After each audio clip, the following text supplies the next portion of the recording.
For the next few minutes, I'm going to be going over just how I like to make my own DIY fire starters out of things that are provided here by nature, along with some household items, so that you guys can have the ability to make fire in pretty much any circumstance or situation you come to find yourself in. Let's check out how I do it.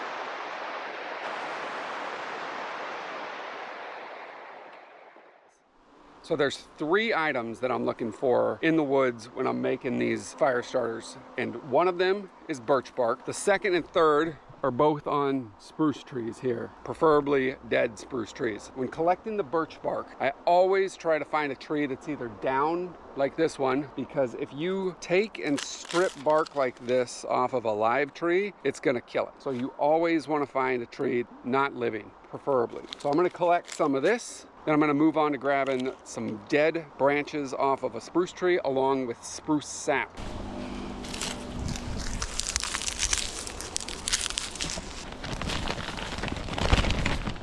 As you can see, there's another downed birch up here. Just looking for trees that have been knocked down or on their way to dying. That's what you want. You don't want to be part of the problem in killing these things. You want to be taking what you can and leaving minimal impact on the environment. That should be enough bark. I'm gonna move on to these dead spruce here and start grabbing just the smallest of the branches. And as you can see where I'm at, it looks like people are coming through and clearing off these dead spruce anyways. They must be clearing it out for fire problems. What you want here are just these tiny ends. So I'm just gonna take those, snap those off. So I'm gonna collect a bunch of that now, and then we'll get some sap, and then we'll go back and mix all this up with some lint and the wax and make ourselves a sweet fire starter. Now we're looking for this stuff right here. This stuff's harder to find because you need to find a tree that has unfortunately been injured. Looks like this one's got the crap kicked out of it. This stuff, a little bit, goes a long way. I'll take a stick here. See, these guys are just, I don't know what's going on. They're cleaning shop on dead trees. And I'm just gonna scrape off this stuff. Whoops. And it's hard now, but this stuff becomes pretty pliable once you warm it up. Plop it in there. Once that stuff starts burning, it's on like Donkey Kong. So I'm gonna pick some sap and get out of here. Now we got all the goods. We got the sticks and the birch bark and the sap that I got from out in the woods. Got the dryer lint from the dryer. And I got a whole bunch of plain candles from Fred Meyer to get the wax. And I have the egg carton. Let's get into making these things. So now you can see I have that carton individually cut up into each one of these little cups. So the next move here is I'm going to take my sticks and we're going to just break these guys up into very small pieces. Preparation with these, super important, just like with making a fire, and same with these. I'm in a warm garage. I'm not soaking wet. I have all the time in the world to prepare these things. So let's just do it right now, so we're not worrying about having anything give us some hiccups when we're in the mess trying to get them lit. I like to take and put a decent amount of spruce in these cups, followed by the birch bark. Both of these things, birch bark and spruce, have oils in them that once they start on fire, they're gonna go. Just take the birch bark and make it little bits of shards of bark throughout this entire thing. As with any fire, having gaps so that this thing can breathe is a massive part of its success. So we don't want to be shoving these branches down and compacting these things. We want to make sure that there's a lot of air for these to breathe. And that'll come in with the wax as well. We don't want to drench these things in wax. I take and I pack the very top with the lint, and that's what's going to catch, followed by the birch bark. And once that birch bark catches, then we have these nice broken up twigs from the spruce. Here is that malleable sap. This is gonna get messy. Kind of intertwine this into this lint. And then you get this. Goo be gone. Might wanna invest in a little bit of that. But that's pretty good. Now that we have our nice little tinder bucket here, we need to take this massive bag of candles and melt down the wax. The best way I found to do this, remove the wick. This metal and your microwave are not going to be friends. This is a massive piece of wax. Melting this is going to take a lot of time and a lot of energy. As you can see, I've already kind of started scraping this stuff down. As I just break down these candles, chunk them up. Once I feel like I've got a decent amount, we head to the microwave.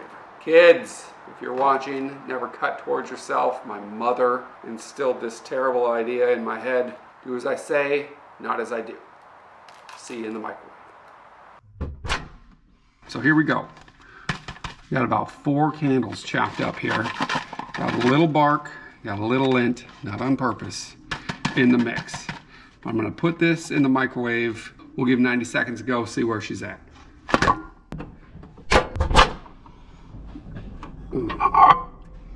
So we got wax. Unfortunately, I had to move over to a temperate glass piece of Tupperware. Was not getting hot enough in the plastic, but you can see wax we have. Let's go dip our sweet fire starter in some wax. As I was saying, make sure you get tempered glass. I don't know if it was because of the chunks and me being lazy and trying to make this video quick. Plastic Tupperware wasn't making it work in time. You can always put this in a pot. You're gonna probably screw up the pot. Make sure it's a crappy pot, but put that over some flames. Do the same thing. Just gonna dip this bad boy in some wax, get that coated on the outside. And then once you finish dipping that in wax, you can pour some of this wax over the top. That'll help keep it together, pour out that excess. And then for a kicker, I always like to add nice fluffy extra bits right here on top. That way, hot wax. You can scrape this away more or less and make it so that you can hit this with a flint and it will ignite pretty much immediately, hopefully in any condition. Perfect. Keep that in a Ziploc bag, she'll be good. She's not waterproof by any means, but it'll work just fine for keeping it water resistant, especially if you keep it in a Ziploc bag. So I'm gonna crank out a couple more of these and then head on over to a fire pit and I'll show you how to light one. It's been a couple hours. We have our fire starter here. Not the prettiest thing you've ever seen. Conditions are perfect, as you can see. Lightly sprinkling, and there's a slight breeze. Not every time that you want to start a fire is going to be sunny and 75. This is actually pretty good. What we're going to do now is I'm going to take this thing. As I mention all the time, pick up your trash. Like, who wants to have a fire in this place? 19 broken beer bottles in an old chew can. Also, as I've mentioned before, make sure that you are prepared with your kindling and everything you're gonna have when this fire kicks off, when you're actually in the mess.